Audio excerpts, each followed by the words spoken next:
இந்த நாளில் கர்த்தர் நம்மோடு பேசுகிற வேதவசனம் வெளிப்படுத்தல் 16ஆம் அதிகாரம் 18ஆம் வசனத்தின் ஒரு பகுதி. இதோ திருடனைப் போல வருகிறேன், விழித்துக்கொண்டு தன் வஸ்திரங்களை காத்துக்கொள்கிறவன் பாக்கியவான்.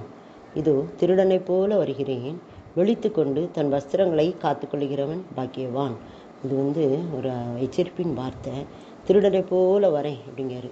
திருடனை போல நான் வருவேன். அப்படி வரும்போது நீங்கள் என்ன செய்யுங்க, உங்களுடைய நிர்வாணம் காணப்படக்கூடாது. அதனால் விழித்து கொண்டு உஷாராக இருங்க, ஜாக்கிரதையாக இருங்க.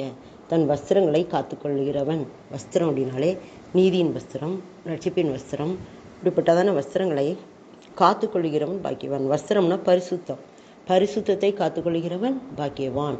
இதோ திருடனை போல வருவேன். திருடன் இரவில் சொல்லிட்டு வரமாட்டான், திடீர்னு வருவான். ஆனால் வரும்போது அவன் குப்பையை தூசியை அள்ளிட்டு போக மாட்டான்.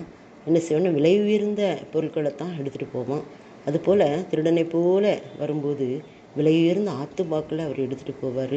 அப்போ அவரோடு கூட போகணும் அப்படின்னா நம்ம எப்படிப்பட்டவர்களாக இருக்கணுமா? விழித்து கொள்கிறவர்களாக இருக்கணும். தூங்கிக்கிட்டு இருக்கக்கூடாது.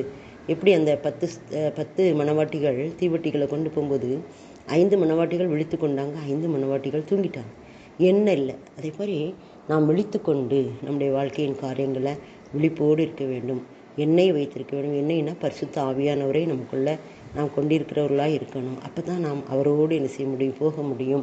விழித்து கொண்டு தன் வஸ்திரத்தை காத்துக்கொள்கிறவன் பாக்கியன். வஸ்திரம், நம்முடைய வஸ்திரத்தை நாம் பாதுகாத்துக்கொள்ள வேண்டும். ரட்சிப்பின் வஸ்திரம், நீதி என்னும் வஸ்திரம், இன்னும் பரிசுத்த வஸ்திரம், எல்லாவற்றையும் நாம் பாதுகாத்து கொள்ளணும்.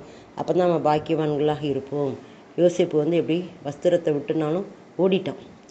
வஸ்திரத்தை விட்டு ஓடி பரிசுத்தத்தை காத்துக்கொண்டான். அதே போல் நாமும் நம்முடைய வாழ்க்கையில் பரிசுத்தமான காரியங்களில் நாம் நினைக்கணும், இருதயத்தை செலுத்தணும்.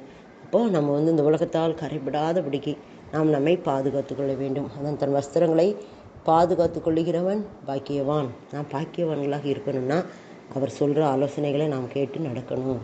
ஆமென். இன்னைக்கு சொல்கிற அந்த வசனம் நம்ம திரும்பமாக வாசிக்கிறேன். இதோ திருடனை போல வருகிறேன், விழித்து கொண்டு தன் வஸ்திரங்களை காத்துக்கொள்கிறவன் பாக்கியவான்.